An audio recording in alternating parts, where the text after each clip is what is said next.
Kita akan mulai perkuliahan. Dalam perkuliahan kali ini kita akan membahas topik ketiga dari teori kesalahan acak, yaitu kita akan membahas fungsi padat probabilitas normal.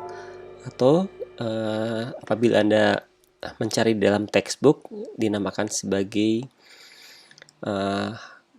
normal probability density functions, atau sering disingkat PDF, probability density functions. Anda bisa men-searching di berbagai sumber, misalnya di Wikipedia mengenai pembahasan hal ini, dan pembahasan hal ini merupakan bagian yang sangat penting untuk memahami bagaimana perilaku dari data, untuk memahami bagaimana kita mengestimasi probabilitas dari suatu kejadian atau probabilitas dari suatu pengamatan.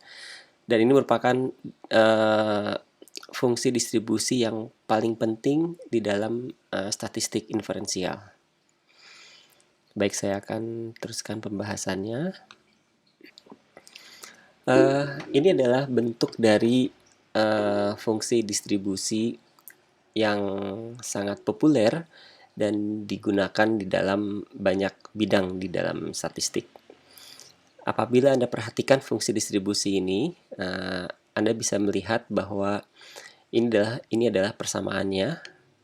Anda tidak perlu menghafal persamaan ini. Tetapi hal yang penting dari persamaan ini bahwa persamaan ini akan memiliki nilai maksimal pada saat nilai dari E-nya itu paling kecil. Kenapa bisa demikian? Anda bisa melihat ada tanda negatif di bagian depan di sini, dan kemudian ini adalah tanda eksponensial. Jadi kalau nilai E kemudian semakin kecil dari nilai E-nya, kemudian eksponensial dari nilai E ini apabila nilainya semakin kecil, misalnya nilainya adalah mendekati 0. Jadi apabila nilainya mendekati 0, maka kemudian fungsinya akan mendapatkan nilai yang paling maksimal. Arti dari epsilon di sini adalah error, dinyatakan sebagai jarak dari mu, dinyatakan sebagai jarak dari mu, dari min, terhadap nilai x. Jadi terhadap nilai x, misalnya x-nya itu di sini gitu ya. Nilai x-nya di sini. Jadi kemudian jarak ini dinyatakan sebagai E, yang merupakan deviasi dari nilai yang dianggap benar dengan nilai pengamatan. Jadi begitu nilai dianggap benar dan nilai pengamatannya semakin dekat, maka nilai epsilonnya akan semakin kecil, dan pada saat epsilonnya semakin kecil, maka fungsi ini akan mencapai puncaknya. Itu adalah karakteristik pertama dari fungsi distribusi normal. Jadi fungsi distribusi normal akan mencapai puncaknya pada saat, atau akan bernilai maksimum pada saat kemudian nilai epsilonnya minimum, atau pada saat nilai kesalahannya paling kecil. Dan jadi artinya bahwa nilai ini akan berada dalam posisi yang paling tinggi. Dan kemudian kita lihat bahwa kemudian nilainya semakin mengecil, turun gitu ya, nilainya akan semakin mengecil, dan kita memiliki apa yang disebut dengan titik belok. Kita punya titik belok atau point of inflection. Titik belok adalah titik yang kemudian gradiennya berubah. Dari sini terus Anda bisa perhatikan gradiennya berubah. Dan kemudian sebuah nilai, katakan saja sumbu x ini, sebuah nilai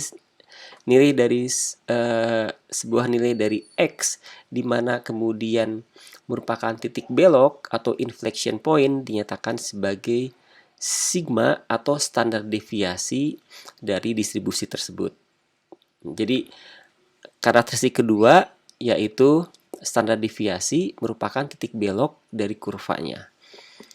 Tadi yang pertama, karakteristik yang pertama yaitu mencapai maksimum pada saat errornya minimum atau pada saat errornya paling kecil, itu sangat logis. Dan karakteristik yang kedua, titik belok terjadi pada saat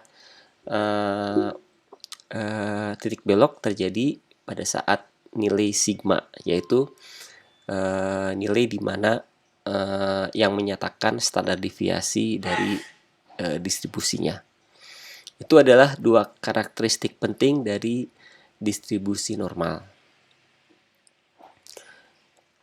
Nah, kemudian distribusi normal sering dinyatakan dalam bentuk pada saat kita ingin menghitung probabilitas dari distribusi normal, maka kita harus nyatakan dalam bentuk integral. Jadi begitu probabilitas, jadi probabilitas itu tidak dinyatakan sebagai probabilitas dari titik gitu ya, tidak dinyatakan probabilitas dari poin di sini, tapi kemudian probabilitas dari sini sampai di sini. Jadi probabilitas dari ini kemudian dinyatakan sebagai integral. Misalnya probabilitas dari sebuah nilai B sampai nilai A misalnya. Berarti ini adalah integral dari B ke A. Nah, jadi yang dimaksud dengan peluang terjadinya suatu kesalahan acak merupakan integral atau luas di bawah kurva dari distribusi normal. Jadi peluang terjadinya merupakan integral ataupun luas di bawah kurva. Dan total luas dari integral ini, probabilitas dari keseluruhan kejadian yaitu sama dengan 1. Ini sangat logis ya. Jadi total dari integral atau luas di bawah kurva itu 1. Jadi peluang kejadiannya ya 1 semuanya. Jadi kalau kita integralkan dari nilai minus tak berhingga sampai positif tak berhingga dari fungsi distribusi tersebut, yang kemudian kalau kita integralkan fungsi distribusi tersebut menyatakan probabilitas, maka jumlah total dari probabilitasnya akan bernilai sama dengan 1. Ini mungkin ada yang kelewat, ini harusnya ada tanda minus di sana ya. Nah, ini merupakan karakteristik penting dari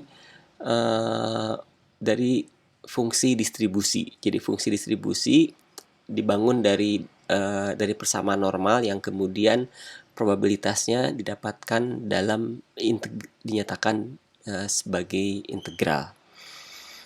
Nah, nilai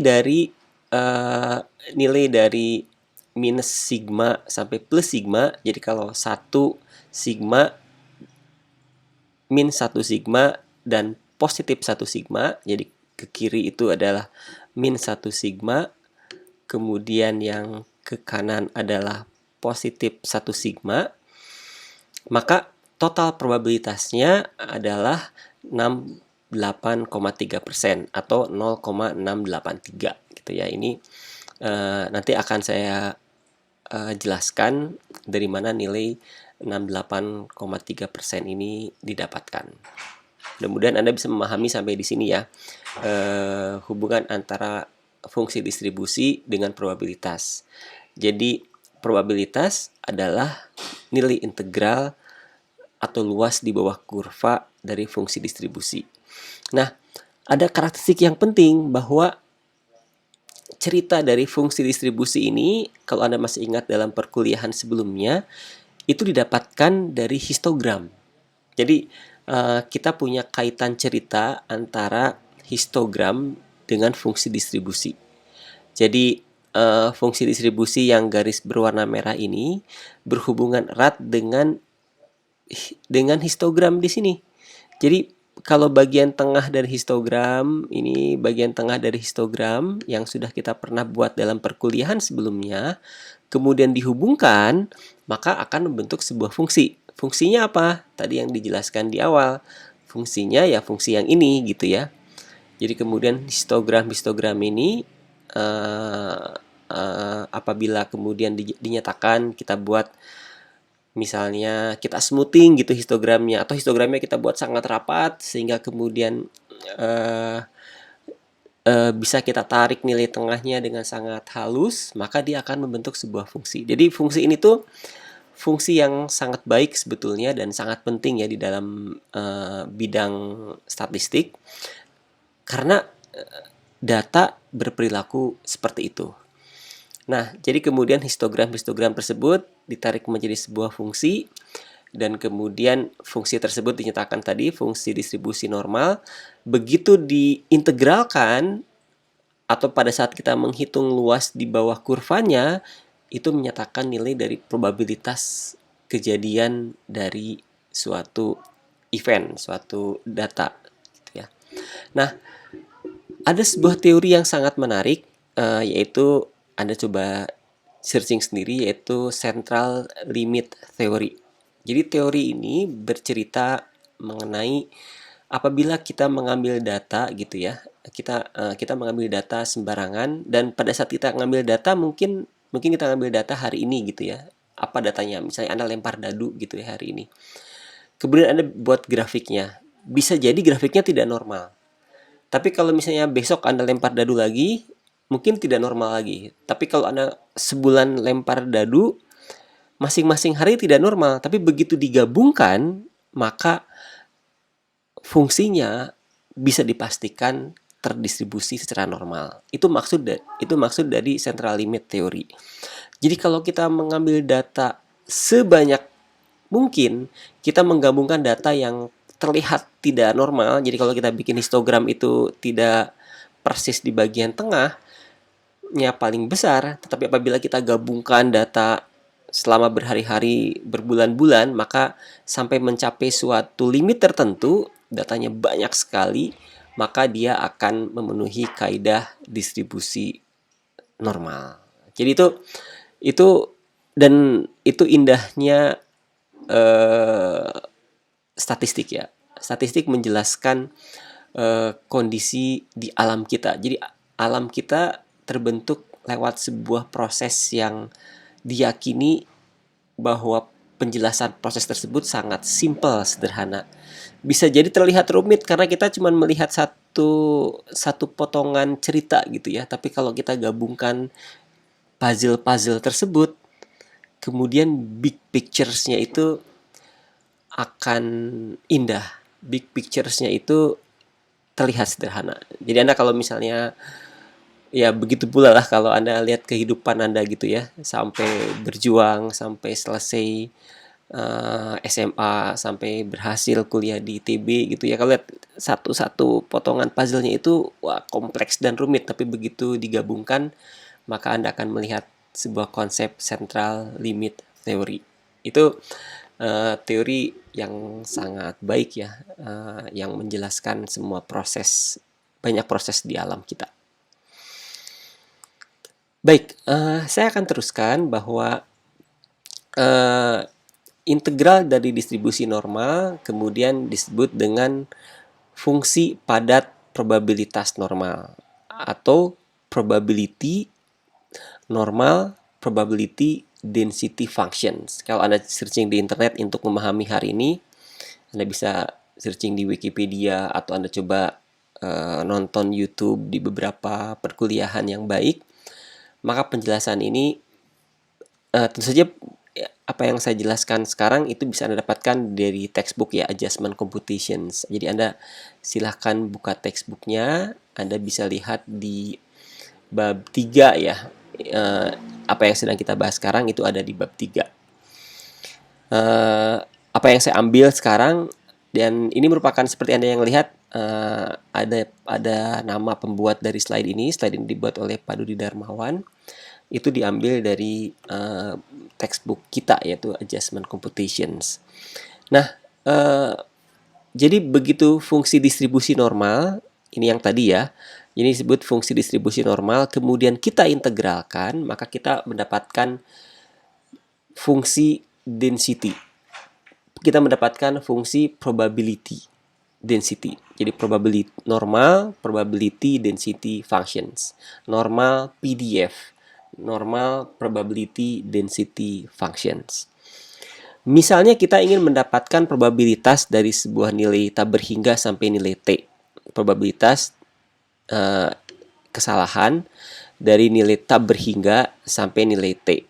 Dari nilai tab berhingga sampai nilai T, maka ini merupakan integral dari minus tabel hingga sampai nilai T dari fungsi normal. Kita tinggal integralkan, maka kita bisa mendapatkan probabilitasnya. Apa persoalannya? Anda kira-kira bisa membayangkan apa persoalan ataupun kesulitan dari PDF, dari probability density functions atau normal probability density functions? Apa kesulitannya? Kesulitannya bahwa integralnya tidak bisa diselesaikan secara analitik. Jadi kalau menyelesaikan integralnya itu tidak analitik. Untuk itu kalau tidak bisa diselesaikan, jadi fungsinya sederhana, tapi kemudian integralnya nggak bisa dihitung gitu ya. Nah baru masalah itu muncul. Loh kok kan mudah, kan sederhana, tapi kok nggak bisa dihitung integralnya? Tidak bisa dihitung secara analitik, tetapi bisa dihitung secara numerik. Jadi Anda kalau misalnya menghitung integral dengan menggunakan software, misalnya apa? Dengan MATLAB, dengan R misalnya, atau dengan Fortran gitu ya. Maka sudah pasti Fortran menyelesaikan persamaan integral itu tidak dengan analitik, tidak diturunkan integralnya, tetapi diselesaikan dengan numerik. Bagaimana diselesaikan dengan numerik nanti akan dibahas dalam komputasi geodetik. Tetapi yang ingin dijelaskan dalam perkuliahan ini bahwa penyelesaiannya itu dilakukan dengan cara numerik, sehingga biasanya di dalam buku-buku, di dalam textbook, Anda pun bisa melihat di dalam textbook yang kita gunakan sekarang, di appendix, Anda coba lihat di appendixnya, di appendix bagian, kalau tidak salah bagian D, Anda akan bisa melihat tabel. Jadi tabel itu adalah hasil integrasi secara numerik. Jadi nilai tabelnya Anda bisa melihat berapa sih probabilitas dari minus tabel hingga sampai nilai T. Misalnya T-nya itu adalah 1 gitu ya. Anda bisa cari ada di tabel tersebut. Oke ya, mudah-mudahan bisa menjelaskan ya. Nah, tetapi ini mungkin muncul persoalannya. Begitu proses integrasinya secara numerik dan kemudian Anda punya tabel gitu ya, maka tabelnya jadi banyak sekali. Nah, kemudian seseorang keluar dengan sebuah ide bahwa bagaimana apabila setiap persoalan yang menggunakan distribusi normal, kita pakai solusi yang standar. Gimana logikanya? Logikanya sederhana, yaitu kita transformasikan data kita, transformasikan informasi yang kita miliki. Misalnya kita punya kurva gitu ya, kita punya histogram, kita transformasikan histogram kita sehingga min-nya sama dengan 0. Bisa nggak sih kita menggeser data kita min-nya sama dengan 0? Misalnya min apa sih? Min dari min dari nilai ujian misalnya. Bolehlah nilai ujian tuh min-nya 80. Kita pengen min-nya jadi 0. Oh ya sudah, berarti kan kita geser semua nilai terhadap min tersebut sehingga kemudian bergeser ke sebelah kiri yang pada saat kita minkan jadi 0 nilainya. Itu yang disebut dengan transformasi.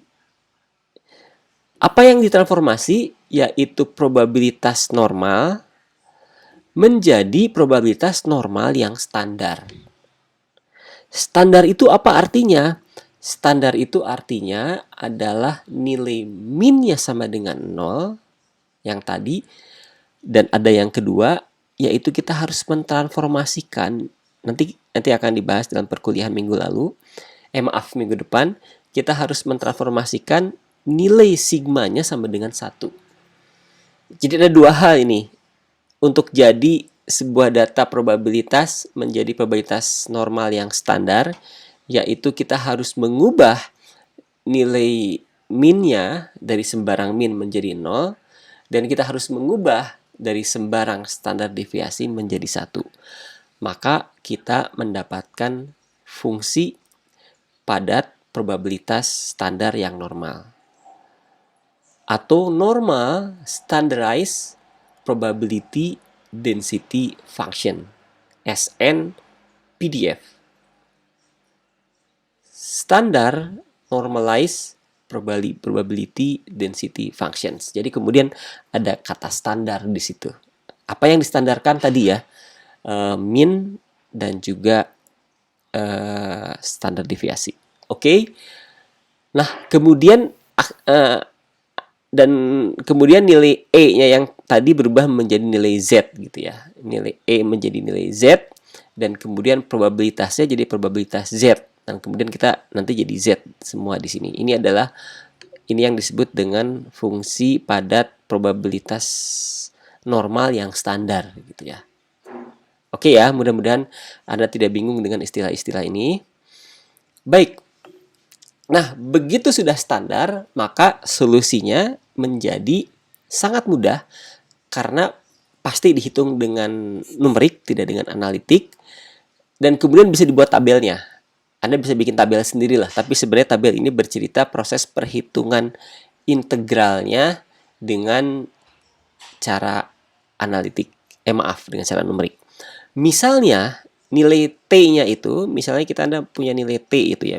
T ini menyatakan sebuah error misalnya dari data atau mungkin bisa menyatakan data itu sendiri. Bagaimana saya ingin mengetahui berapa probabilitas dari nilai T sama dengan 0,45. Jadi integral dari minus tab berhingga sampai 0,45 itu berapa probabilitasnya.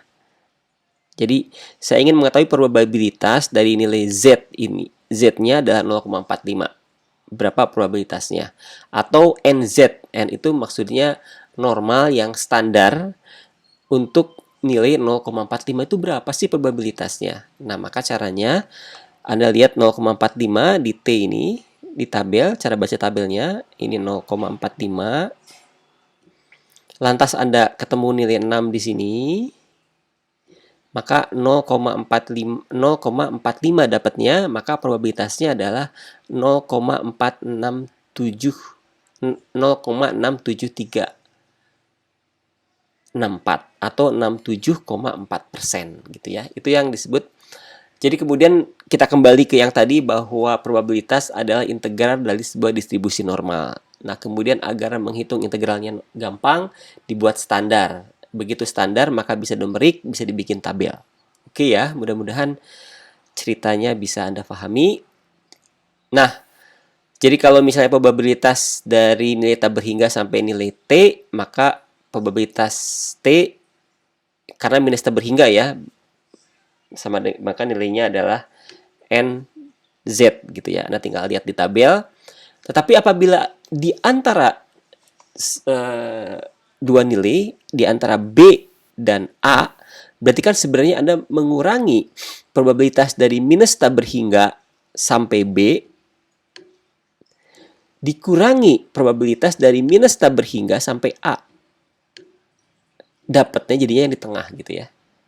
Jadi ini tuh probabilitas NZ B ini adalah probabilitas dari minus tab berhingga dikurangkan dari minus tab berhingga sampai B dikurangkan probabilitas dari minus tab berhingga sampai dengan A. Ini harusnya A gitu ya. Maka kemudian sehingga Anda mendapatkan NZB min NZA.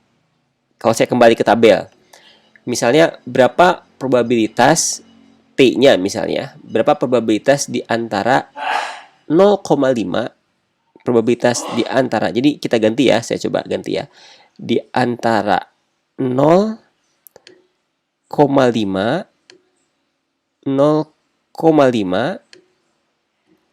dan 0,1. Misalnya 0,1 itu di sini berarti ya, harusnya ini 0,5, ini 0,1-nya di sini. Dan 0,1. Berapa probabilitasnya? Jadi probabilitas dari sini 0,5 sampai 0,1 gitu ya. Berarti kan daerah yang diarsirnya jadinya di sini gitu ya. Berapa probabilitas 0,5 sampai 0,1? Berarti 0,5 kan ini.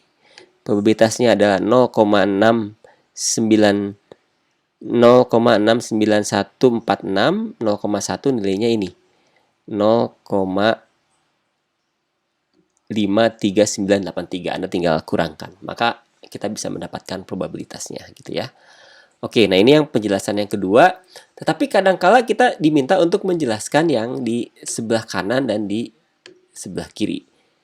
Nah, Anda bisa menduga bahwa probabilitas kanan dan kiri itu harusnya nilainya sama karena fungsinya simetris gitu ya. Begitu sama, kemudian jadinya 2NZ dikurangi 1. 2NZ dikurangi 1.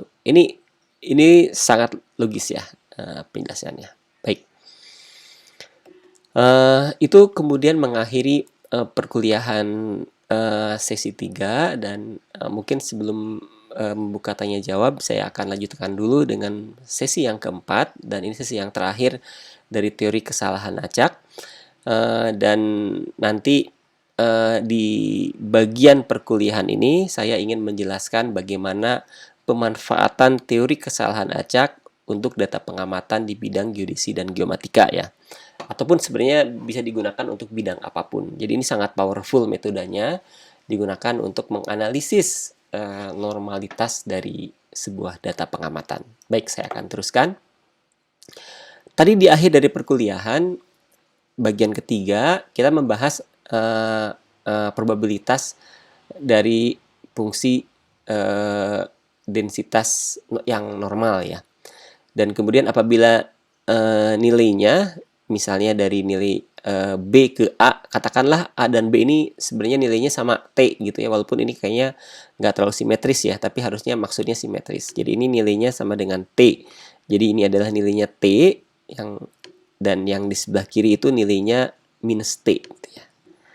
Maka akan kita integralkan dari minus tabel hingga sampai minus T, kemudian integralkan dari minus tabel hingga sampai dengan T. Kemudian kita kurangkan dari T dikurangkan minus T. Maka sebenarnya kita mengurangkan NZ itu adalah berarti normal yang standar dari nilai T. Ini dari mana kita dapatkan? Kita dapatkan dari tabel, dikurangkan dengan NZ min T, normalitas yang standar untuk minus T. Dari mana? Dari tabel juga ya. Nah, tapi kalau Anda lihat bahwa 1 min NZT, 1 min NZT, 1 itu kan berarti keseluruhan. Dikurangkan NZT, dikurangkan yang ini, jadi keseluruhan, dikurangkan dari sini ke kiri, maka kan jadi yang kanan kan. Jadi NZT itu sebenarnya yang kanan, yang di sini gitu ya. Nah, yang 1 min NZ itu kan berarti yang kanan yang berwarna merah. Ini akan sama dengan NZ min T, akan sama dengan yang sebelah sini kan. Kenapa? Karena dia simetris. Jadi akan sama dengan ini. Jadi NZ min T itu pada hakikatnya sama dengan ini. Sama dengan 1 min NZ. Jadi kalau kemudian NZ min T kita ganti dengan 1 min NZ, yang ini pindah ke atas persamaannya, maka kita akan mendapatkan probabilitas dari NZ min T, probabilitas dari di daerah yang diarsir ini, akan sama dengan kan nanti ini akan jadi NZ min akan jadi 1 min NZT. Kemudian NZT ketemu dengan NZT jadi 2 NZT min 1. Maka probabilitas dari area yang di bagian tengah kalau didefinisikan itu sama dengan 2 NZ min 1 gitu ya. Oke, mudah-mudahan Anda bisa memahami hal ini. Nah, teori yang sederhana tadi itu sangat bermanfaat pada saat misalnya kita ingin menghitung luas area untuk 1 sigma. Jadi ini nilainya 1 sigma gitu ya. Jadi ini nilainya 1, ini nilainya min 1. Berapa probabilitasnya? Jadi kalau 1 sigma atau 1 min 1 gitu ya. 2 sigma itu berarti 2 min 2. Kalau 1 sigma itu probabilitasnya berapa? Jadi 1 standar deviasi. Jadi kalau Anda ngukur, terus kemudian Anda mendapatkan standar deviasinya. Kan ya, Anda dapat standar deviasinya. Orang bisa bertanya, berapa persen sih data yang diambil ini berada dalam satu standar deviasi? Jadi kalau Anda ngambil 100 data gitu ya, terus Anda dapat standar deviasi dari data tersebut. Misalnya data nilai tadi, nilai UTS. 100 mahasiswa dapat nilai UTS-nya, dapat nilai standar deviasinya. Nah, orang bertanya, sebenarnya sih berapa mahasiswa yang berada dalam rentang plus minus standar deviasi gitu ya. Plus minus dari min ditambah standar deviasi, dari min dikurangi standar deviasi itu berapa persen dari mahasiswa. Bagaimana cara menghitungnya? Maka berarti kan probabilitas dari plus standar deviasi atau plus 1 sampai probabilitas dari min 1, tentu saja ini sudah distribusi normal yang standar karena nilainya pasti 1 dan min 1 nilainya kecil-kecil ya.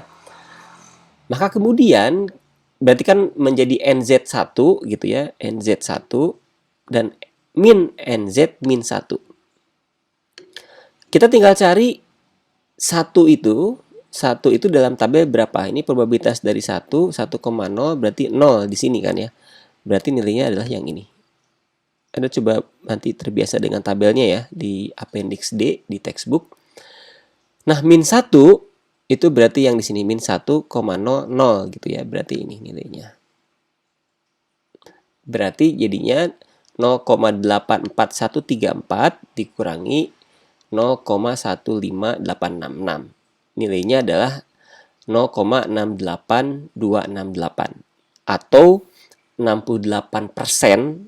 Anda bisa mengatakan 68,3% dari data kita itu berada dalam satu standar deviasi. Atau mungkin jadi kalau 100 orang ya 68 orang lah gitu ya. Ada 68 orang yang nilainya berada dalam rentang satu standar deviasi. Sisanya ya di luar itu gitu ya. Oke, baik. Mudah-mudahan ini menjelaskan. Nah, saya teruskan lagi. Nah, jadi hal tersebut merupakan ciri-ciri kesalahan, ciri-ciri data yang kesalahannya, polanya terdistribusi secara normal. Jadi kalau misalnya data kita, pas Anda cek gitu ya, tadi yang nilainya itu ternyata yang berada dalam satu standar deviasi itu bukan 68,3% misalnya. Berarti kan kalau 68,3% itu di bawah standar deviasi, maka sisanya itu berapa ya? Sisanya itu berarti 31,7 ya. 31,7% itu harusnya di luar gitu ya. Ternyata yang di luarnya lebih banyak gitu ya. Oh, berarti Anda curiga bahwa ternyata kemungkinan besar datanya tidak terdistribusi secara normal. Jadi kemudian apabila terdapat sebanyak 68,3 dari jumlah data ukuran memiliki kesalahan min 1 sampai 1 standar deviasi, kita bisa mengatakan data tersebut terdistribusi secara normal. Oke, baik ya. Dan ini menjadi sangat penting dalam pembahasan hubungan antara kesalahan dengan distribusi normal. Untuk melihat apakah kesalahannya acak juga.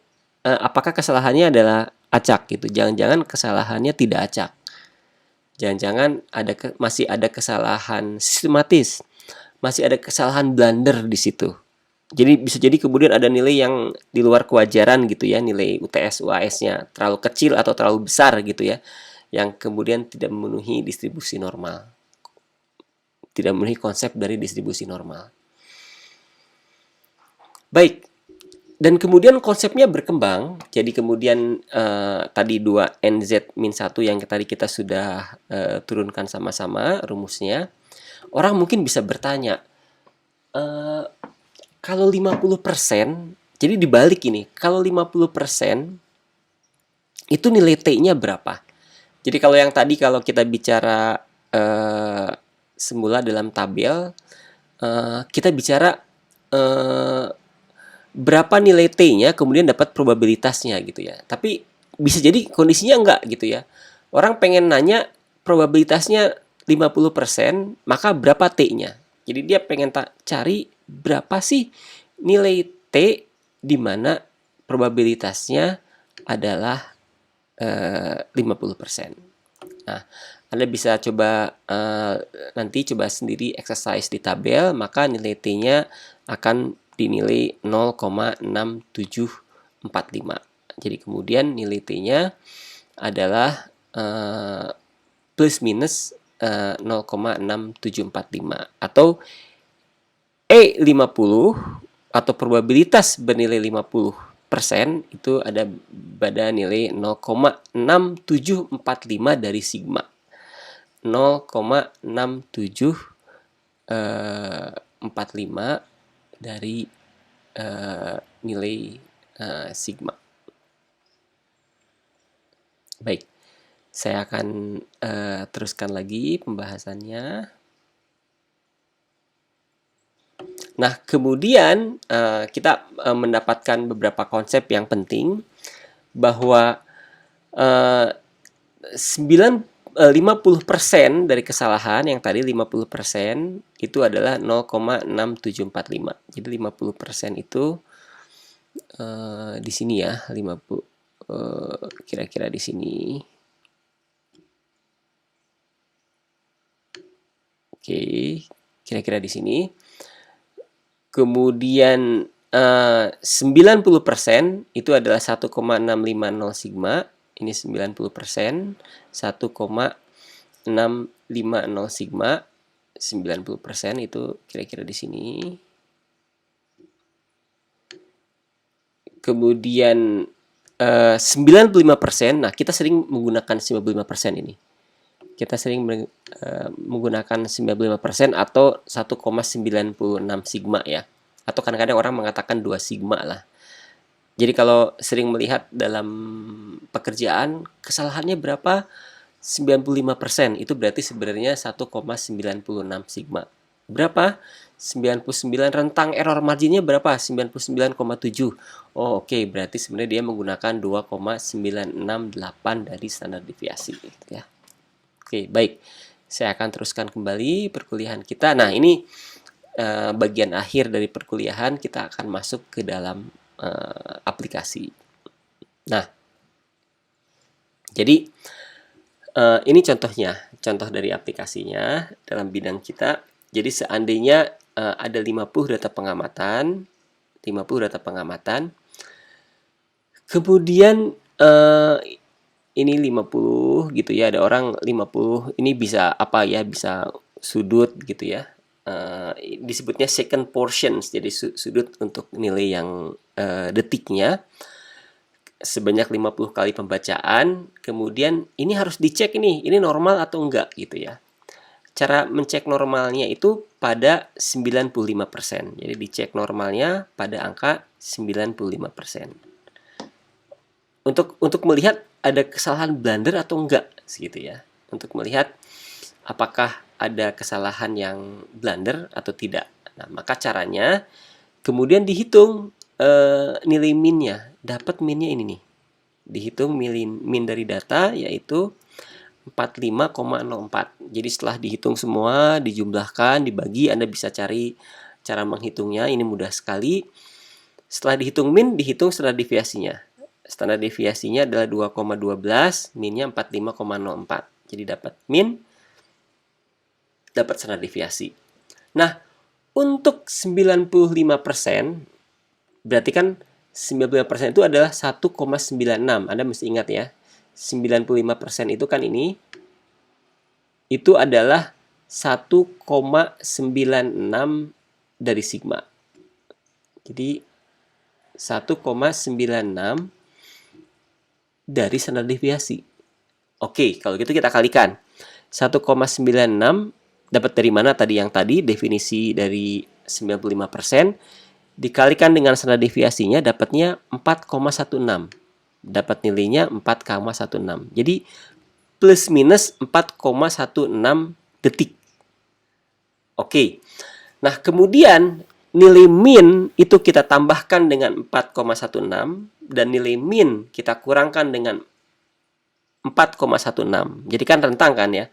Jadi kemudian 45,04 ditambah 4,16. 45,04 dikurangi 4,16, maka dapatnya ini. Dapatnya 40,88 dan 49,20. Oke. Nah, kita cari ini. Apakah ada data yang kemudian di luar nilai tersebut? Untuk ngecek nih, jangan-jangan ini masih ada data yang blunder ini, gitu ya. Gimana taunya blunder? Harusnya dia lebih kecil nilainya dari nilai min dikurangi dengan batasan normalnya, lebih besar daripada min ditambahkan dengan batasan normalnya. Akhirnya kita mendapatkan ada nilai di sini, ada nilai 49,5. Anda bisa nemu. Ini ada nilai 49,5. Ini nih kayaknya nih blunder nih. 49,5 muncul 2 kali dan ada 52,0. Jadi ada 3 data yang kemudian kita curigai merupakan data yang blunder. Oke, itu adalah contoh aplikasi bagaimana kemudian distribusi probabilitas normal bermanfaat untuk melihat kemungkinan ada data yang tidak berperilaku secara normal. Baik, itu merupakan akhir dari perkuliahan kita hari ini. Mudah-mudahan Anda bisa memahami. Apabila ada sesuatu yang ingin Anda tanyakan, saya persilahkan. Oke, baik. Terima kasih.